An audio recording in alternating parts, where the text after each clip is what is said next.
Hi. അങ്ങനെ ഈ ആഴ്ചയും ഒരു സിനിമ കണ്ടു. സിനിമയുടെ പേര് ഛാവ. Directed by Laxman Utekar. ശിവജി സാവന്തിന്റെ ഛാവ എന്ന് അതേ പേരിലുള്ള നോവലിനെ ബേസ് ചെയ്ത് വന്നേക്കുന്ന സിനിമയാണ്. അഭിനയിച്ചിരിക്കുന്നത് വിക്കി കൗശൽ, അക്ഷയ് ഖന്ന, രശ്മിക മന്ദാന എന്നിവരാണ്.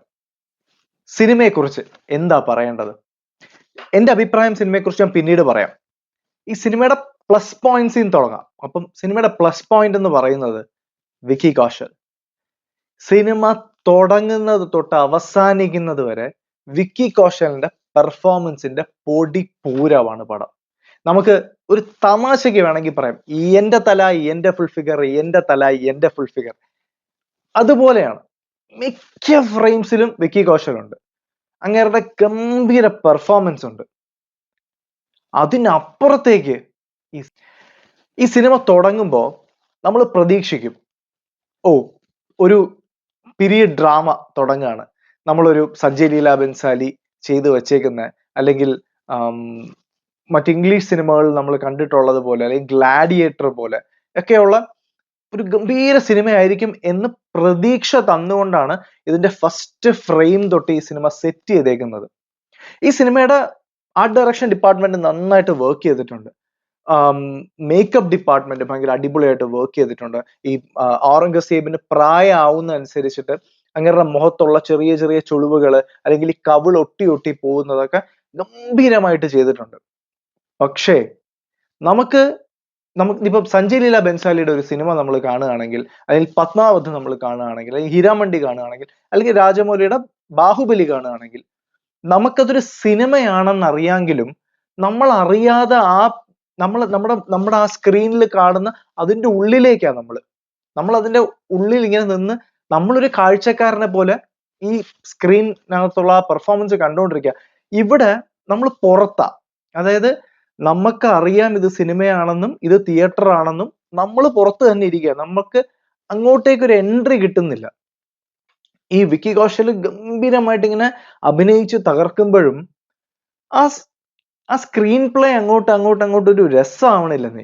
അതായത് നമുക്ക് ആ കഥയുമായിട്ടൊരു, ഒന്നാമത്തെ കാര്യം, നമുക്ക് ഈ കഥയായിട്ടൊരു ബന്ധം തോന്നുന്നില്ല നമ്മൾ മലയാളികൾക്ക് പൊതുവെ. പക്ഷെ അതിനപ്പുറത്തേക്ക് ഇമോഷൻസ് ഒന്നും അങ്ങോട്ട് കൺവേ ആവുന്നില്ല. വിക്കി കൗശലിന്റെ ഞാൻ മറാഠയാണ്, അല്ലെങ്കിൽ ഞാൻ ഛത്രപതി ശിവാജിയുടെ മകനാണ്, അല്ലെങ്കിൽ ഞാൻ മറാഠ സാമ്രാജ്യത്തിന് വേണ്ടിയിട്ട് ജീവൻ പോലും കളയാൻ പറ്റുന്ന ഒരു യോദ്ധാവാണെന്ന് അയാളുടെ പെർഫോമൻസിൽ നമുക്ക് തോന്നും. പക്ഷേ അതിനപ്പുറത്തേക്ക് ആവശ്യമില്ലാതെ വികാരം വാരി വിതറുന്ന കുറച്ച് കോ ആക്ടേഴ്സും, പിന്നെ നോട്ടീസ് ചെയ്യാൻ വേണ്ടിയിട്ടുള്ള ആക്ടേഴ്സും ഇല്ല, നോട്ടീസ് ചെയ്യാൻ പറ്റുന്ന പെർഫോമൻസസ് ഇല്ല. അക്ഷയ് ഖന്നയെ പോലൊരു കിട്ടിലം പെർഫോമറിനെ കിട്ടിയിട്ട് അത് യൂസ് ചെയ്തിട്ടില്ല. അയാൾക്ക് കൊടുത്തേക്കുന്ന ചെറിയൊരു സ്പേസിനകത്ത് നിന്ന് അയാളുടെ നോട്ടം കൊണ്ടും ഒക്കെ അയാൾ ആ ഒരു, എന്താ പറയാ, അയാളുടെ മാക്സിമം അയാൾ ചെയ്യുന്നുണ്ട്. പക്ഷേ അതിനപ്പുറത്തേക്ക് ആ ക്യാരക്ടറിന് ഒരു ആർക്ക്, അല്ലെങ്കിൽ ഒരു ഡെവലപ്മെന്റ് അങ്ങനെയില്ല. ഔറംഗസേബിന്റെ മകനാണ് അക്ബർ. അക്ബറിനെ കുറിച്ചൊരു സീരിയൽ തന്നെ പണ്ടുണ്ടായിരുന്നു ദൂരദർശനിലൊക്കെ. ഇതിനകത്ത് ഒരു പ്രോമിനന്റ് ആക്ടറിനെ വെച്ച് അതിനൊരു ആ ഏരിയയെ കുറിച്ച് ഡെവലപ്പ് ചെയ്ത് അങ്ങനെ ഒരു പെർഫോമൻസ്, അല്ലെങ്കിൽ അങ്ങനെ ഒരു ഗംഭീര സ്ക്രീൻ പ്രസൻസ് തരേണ്ട സ്ഥാനത്ത് അക്ബർ ഒരു ഒട്ടും നോട്ടീസബിൾ അല്ലാത്തൊരു പെർഫോമൻസ് ആയിട്ട് പോവുകയാണെന്ന് പറയേണ്ടി വരും. ഈ സിനിമയുടെ ഏറ്റവും വലിയ മൈനസ് ആയിട്ട് എനിക്ക് തോന്നിയത് രശ്മിക മന്ദാനയാണ്. അതിന്റെ കാരണം, ശരിക്കും ഒരു ഹീറോയിന്, അല്ലെങ്കിൽ ഒരു സ്ത്രീ കഥാപാത്രത്തിന് പെർഫോം ചെയ്യാനും അണ്ടർപ്ലേ ചെയ്യാനുമുള്ള എല്ലാ സ്കോപ്പും ഉണ്ടായിരുന്നു. ആക്ച്വലി ഈ സിനിമയ്ക്കകത്ത് വിക്കി കൗശലിന്റെയും, അതായത് ഛത്രപതി സംഭാജി മഹാരാജിന്റെയും ഭാര്യയുടെയും, ശ്രീ സഖി എന്ന് ശിവജി സംഭാജി വിളിക്കുന്ന ശ്രീ സഖിയുടെയും ക്യാരക്ടേഴ്സിന് അത്യാവശ്യം ലെയേഴ്സ് ഒക്കെ ഉണ്ട്, അത്യാവശ്യം പെർഫോം ചെയ്യാനുണ്ട്, അല്ലെ അത്യാവശ്യത്തിൽ കൂടുതൽ പെർഫോം ചെയ്യാനുണ്ട്. ഒരു ഘട്ടത്തിൽ ശരിക്കും ഞാനൊരു രാജാവിന്റെ, അല്ലെങ്കിൽ ഞാൻ യോദ്ധാവിന്റെ ഭാര്യയാണെന്ന് ആൾക്കാരെ, എന്താ പറയാ, ബിലീവ് ചെയ്യിക്കേണ്ട ടോട്ടൽ ഉത്തരവാദിത്വം രശ്മികയ്ക്കാണ്, അതായത് രശ്മികയുടെ ക്യാരക്ടറിനാണ്. ടെറിബിളി ഫെയിൽ ആയിപ്പോയി. കാരണം നമുക്കൊന്നും ഫീൽ ചെയ്യൂല. ഗംഭീരമായിട്ട് സ്കോർ ചെയ്യേണ്ടുന്ന 1-2 സീനൊക്കെ വളരെ പ്ലെയിൻ ആയിട്ട്, വളരെ ബ്ലാൻഡ് ആയിട്ട്, നമ്മളൊരു ഒട്ടും മസാല ഇല്ലാത്ത ഒരു ഡയറ്റ് കഴിക്കുന്ന അങ്ങനെ ഒരു ഫീൽ ആയിരുന്നു. നമുക്കൊക്കെ ഈ രാജമാത എന്ന് പറയുമ്പോൾ എന്റെ മനസ്സിലൊക്കെ ആദ്യം വരുന്നത് രാജമാത ശിവകാമിയാണ്. അല്ലെങ്കിൽ ബാഹുബലിയിലെ രമ്യ കൃഷ്ണൻ ചെയ്ത ക്യാരക്ടറാണ്. ഇതിനകത്ത് ദിവ്യ ദത്ത രാജമാതയായിട്ട് പെർഫോം ചെയ്യുന്നുണ്ട്. വളരെ അണ്ടർ പ്ലേ ചെയ്യുന്നുണ്ട്. പക്ഷെ അതിനപ്പുറത്തേക്ക് അവര് വന്ന് ഇരിക്കുമ്പോഴോ, അല്ലെങ്കിൽ അവര് ആ മുറുക്കാനെടുത്ത് വായിലിടുമ്പോഴോ, അല്ലെങ്കിൽ അവരുടെ എക്സ്പ്രഷൻസ് മാറുമ്പോഴോ ഒന്നും നമുക്ക് ആ ഒരു പവർ ഫീൽ ചെയ്യുന്നില്ല.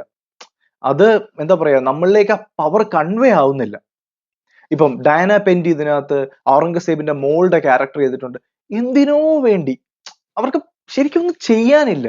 വെറുതെ ആ സ്ക്രീനിൽ ഒരു ഒരു നടി എന്ന രീതിയിൽ നിൽക്കുന്നതിനപ്പുറത്തേക്ക് അവർക്കൊന്നും ചെയ്യാനില്ല. അശുതോഷ് റാണ അശുതോഷ് റാണ ഹിന്ദി സിനിമ ഇൻഡസ്ട്രിയിൽ അല്ലെങ്കിൽ തമിഴിൽ പോലും ഇടയ്ക്കിടയ്ക്ക് വരുന്ന ഒരു ഗംഭീരമായ ക്യാരക്ടർ ആർട്ടിസ്റ്റ് ആണ്. പക്ഷെ ഒരു യോദ്ധാവിന്റെ റോള് ചെയ്യാൻ വേണ്ടിയിട്ട് അയാളുടെ ശരീരമോ, അല്ലെങ്കിൽ ആ ഉപയോഗിച്ചേക്കുന്ന മേക്കപ്പോ എല്ലാം കൊണ്ടും പുള്ളി ടോട്ടലി ഓഡ് വൺ ഔട്ട് ആയിട്ടാണ് നമുക്ക് ആ സ്ക്രീനിൽ തോന്നുന്നത്. AR റഹ്മാന്റെ മ്യൂസിക്, ശോകം എന്ന് പറഞ്ഞാൽ പടു ശോകം. ആ ഇടയ്ക്കിടയ്ക്ക് വരുന്ന കുറച്ച് BGMs അല്ലാതെ പാട്ടുകളൊക്കെ ഒരു ഓക്കെ ഫീൽ ആയിരുന്നു. അത് AR റഹ്മാന്റെ നമ്മൾ മുമ്പ് കണ്ടിട്ടുള്ള AR റഹ്മാൻ പീരീഡ് ഡ്രാമാസിലൊക്കെ മുമ്പ് ചെയ്തു വെച്ചേക്കുന്ന, അല്ലെങ്കിൽ പീരീഡ് ആക്ഷൻ സിനിമകളിൽ മുമ്പ് ചെയ്തു വെച്ചേക്കുന്ന അതേ സാധനത്തിന്റെ കുറച്ചുകൂടി ഒരു റീഫർബിഷ്ഡ് വേർഷൻ അങ്ങനെ പറയേണ്ടി വരും. അല്ലാതെ അതിനപ്പുറത്തേക്കൊന്നും AR റഹ്മാനിൽ നിന്ന് ഭയങ്കര ഗംഭീരമായിട്ടൊന്നും നമ്മൾ ഇതിനകത്ത് നമുക്ക് കാണാൻ സാധിക്കുന്നില്ല, അല്ലെങ്കിൽ കേൾക്കാൻ സാധിക്കുന്നില്ല. ആകെ പറ്റുന്നത് ഗംഭീരമായ കുറച്ച് സിനിമാറ്റോഗ്രഫി, അല്ലെങ്കിൽ നിങ്ങളിപ്പോ ഈ സിനിമ എന്തിന് കാണണമെന്ന് എന്നോട് ചോദിച്ചു കഴിഞ്ഞാൽ ഗംഭീരമായ കുറച്ച് വിഷ്വൽസ് കാണാം.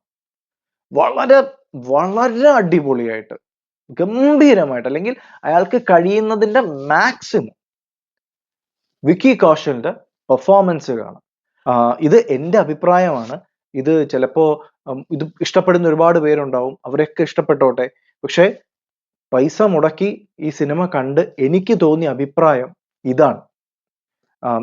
എനിക്ക് സിനിമ കണ്ടു കഴിഞ്ഞ് ഇറങ്ങിയപ്പോൾ തോന്നിയ ഒരു തമാശ എന്ന് വെച്ച് കഴിഞ്ഞാൽ, എൻ്റെ ഒരു ഊഹമോ അല്ലെങ്കിൽ എനിക്ക് തോന്നിയതോ ആയ ഒരു കാര്യമാണ്. അത് ഇതിന്റെ ഡയറക്ടറും അല്ലെങ്കിൽ ഇതിന്റെ മേക്കേഴ്സ് എല്ലാം കൂടി സഞ്ജയ് ലീല ബൻസാലിക്ക് രാജമൗലിയിൽ ഉണ്ടായ ഒരു കുഞ്ഞിന് വേണ്ടി ശ്രമിച്ച് അത് പുറത്തു വന്നപ്പോ ആ കുഞ്ഞ് ചാപിള്ളിയായിപ്പോയി, അല്ലെങ്കിൽ ആ കുഞ്ഞിന് ഒരുപാട് അംഗവൈകല്യങ്ങൾ ഉള്ളതുപോലെ ആയിപ്പോയി. അങ്ങനെ ഒരു സിനിമയായിട്ടാണ് എനിക്ക് ചാവ ഫീൽ ചെയ്തത്. പക്ഷേ ഇതിന്റെ first half was pretty decent. അതായത് ചെറിയ ചെറിയ ലാഗുകൾ അവിടെ ഇവിടെ ഉണ്ടെങ്കിലും കുറച്ചുകൂടി ഒരു പെർഫോമൻസിന്റെയും, അല്ലെങ്കിൽ ആ ഒരു ഗ്രാൻഡിയോർ സെറ്റിന്റെയും, പിന്നെ നല്ലൊരു സിനിമാറ്റോഗ്രഫിയുടെ ഒക്കെ ബലത്തില് ആ കഥ കുറെയൊക്കെ ഡ്രൈവ് ചെയ്ത് പോയി ഇന്റർവെല് വരെ. പക്ഷെ ഇന്റർവെല് കഴിഞ്ഞ് അങ്ങോട്ട് പിന്നെ ടുവേർഡ്സ് എ ക്ലൈമാക്സ് മാത്രമാണ് പിന്നെയും, അതും വിക്കി കൗശലാണ് ഈ സിനിമ ഷോൾഡർ ചെയ്തേക്കുന്നത്. അയാളുടെ തോളിലാണ് ഈ സിനിമ. അയാൾ ഈ മല ചുമക്കുന്നത് പോലെ ചുമന്നു കൊണ്ടുപോയ ഒരു സിനിമയാണ് ഇത്. ഈ സിനിമ എവിടെയെങ്കിലും എത്തുന്നെങ്കിൽ അതിന്റെ പൂർണ്ണമായ ക്രെഡിറ്റും വിക്കി കൗശലിനായിരിക്കും. കാരണം അയാൾ അങ്ങനെ ക്യാരി ചെയ്തേക്കുന്ന ഒരു സിനിമയായത്. അതിനപ്പുറത്തേക്ക് ഒന്നും അവകാശപ്പെടാൻ പറ്റില്ല ഈ സിനിമയ്ക്ക്. കാരണം ക്യാരക്ടേഴ്സ് ഇല്ലാഞ്ഞിട്ടല്ല, ഔറംഗസേബ് എന്ന ക്യാരക്ടറിനെ എന്തൊക്കെ രീതിയിൽ ഡെവലപ്പ് ചെയ്യായിരുന്നു. അയാൾക്ക് അക്ഷയ് ഖന്നയെ പോലെ ഒരു ആക്ടറിനെ കിട്ടിയിട്ട് അത് എങ്ങനെ വേണോ പെർഫോം ചെയ്യായിരുന്നു. പക്ഷെ അങ്ങനെയൊന്നും ഒരു ക്യാരക്ടർ ഡെവലപ്മെന്റ് കൊടുത്തിട്ടില്ല. കുറച്ച് അത് വിക്കി കൗശലിന്റെ ക്യാരക്ടറിനും വിക്കി കൗശലിന്റെ ഭാര്യയുടെ ക്യാരക്ടറിനും, അതായത് ശ്രീസഖിയുടെ ക്യാരക്ടറിനും ആ കൊടുത്ത ഒരു ആർക്ക് മറ്റെല്ലാ ക്യാരക്ടേഴ്സിനും കൊടുക്കായിരുന്നു. എന്നിട്ട് അതിന് പറ്റിയ ആക്ടേഴ്സിനെ വെക്കായിരുന്നു. എനിക്ക് പേഴ്സണലി തോന്നി അതിഥി റാവ് ഹൈദാരി എന്ന് പറഞ്ഞ, അല്ലെങ്കിൽ അതിഥി റാവ് ഹൈദരി, ആ ആക്ട്രസ് ആയിരുന്നെങ്കിൽ ചിലപ്പോ ഈ രശ്മിക മണ്ഡാന ചെയ്ത ക്യാരക്ടർ വേറെ ലെവലിലൊക്കെ കൊണ്ടെത്തി. വെച്ചാൽ അവരുടെ ഭംഗിയും അവരുടെ കണ്ണും അവരുടെ ആ ഒരു പെർഫോം ചെയ്യാനുള്ള കഴിവും എല്ലാം കൊണ്ടും ചിലപ്പോ ഈ സിനിമ കുറെ കൂടിയൊക്കെ, അതായത് നമ്മൾ പറയില്ലേ, ചില സിനിമയുടെ തുടക്കം, മിഡ് പോയിന്റ്, എൻഡ് ഇത് നല്ലതാണെങ്കിൽ ആ സിനിമ വർക്കാവും എങ്ങനെയെങ്കിലും ഒക്കെ. ഇത് സിനിമയുടെ തുടക്കം അടിപൊളിയാണ്, എൻഡിലേക്ക് എത്തുമ്പോഴും അടിപൊളിയാണ്, ഇടയിൽ അവിടെ മിസ്സിങ് മൊത്തത്തിൽ. അപ്പൊ എനിക്കിതൊരു ഗംഭീര ദൃശ്യ അനുഭവമൊന്നും ആയിരുന്നില്ല. എനിക്ക് ഡിസപ്പോയിന്റ്മെന്റ് തന്നെയായിരുന്നു ഈ സിനിമ കണ്ടപ്പോ. പക്ഷേ എനിക്ക് വിക്കി കൗശലിനെ ഇഷ്ടമായതുകൊണ്ടും അയാൾ ഗംഭീരമായി ചെയ്തു വെച്ചതുകൊണ്ടും അയാൾക്ക് വേണ്ടി ഈ സിനിമ നിങ്ങൾക്ക് കാണാം. പിന്നെ എല്ലാ സിനിമകളും ഒരു എക്സ്പീരിയൻസ് ആണ്. നമ്മളൊന്ന് ട്രൈ ചെയ്ത് നോക്കുക. നമുക്ക് അറിയാത്ത ഒരു ചരിത്രം, അല്ലെങ്കിൽ മറാഠ സാമ്രാജ്യം എന്താണെന്നും അല്ലെങ്കിൽ അവരെങ്ങനെയൊക്കെ ആയിരുന്നുവെന്നും ഒക്കെ ഉള്ളൊരു ചരിത്രം. പിന്നെ ഇത്തരത്തിലൊരു സിനിമ പറയുമ്പോൾ അവിടെ മതത്തിന് വല്ലാത്തൊരു പ്രസക്തി ഉണ്ട്. അത് രാഷ്ട്രീയമാണെന്നൊന്നും പറഞ്ഞ് നമുക്ക് അതിനെ തള്ളിക്കളയാൻ പറ്റില്ല. അതിനൊരു പ്രസക്തി എപ്പോഴും ഉണ്ടാവും. ഇപ്പൊ അക്ബറിനെ നായകനാക്കി ഒരു സിനിമ എടുത്തു കഴിഞ്ഞാൽ അവിടെ ആ സമുദായത്തിന്റെ നന്മകളെ കുറിച്ചായിരിക്കും പറയപ്പെടുക. അതുപോലുള്ള കുറച്ച് പ്രശ്നങ്ങൾ, ഏച്ചുകെട്ടലുകൾ ഒക്കെ ഉണ്ട്. എന്നിരുന്നാലും അതിനപ്പുറത്തേക്ക് ഇതൊരു കഥയാണ്, നമ്മൾ ഒരു സിനിമയായി കാണുന്നതാണ് എന്നൊക്കെ മനസ്സിലാക്കി നമുക്ക് അറിയാത്ത കുറെ കാര്യങ്ങൾ അറിയാൻ പറ്റും. പക്ഷെ ബാക്കിയൊക്കെ ഒരു ഓക്കെ ഫീൽ ആയിരുന്നു. അപ്പോ മറ്റൊരു അടിപൊളി സിനിമയുടെ വിശേഷവുമായിട്ട് ഉടനെ കാണാം. So till we meet again, see ya.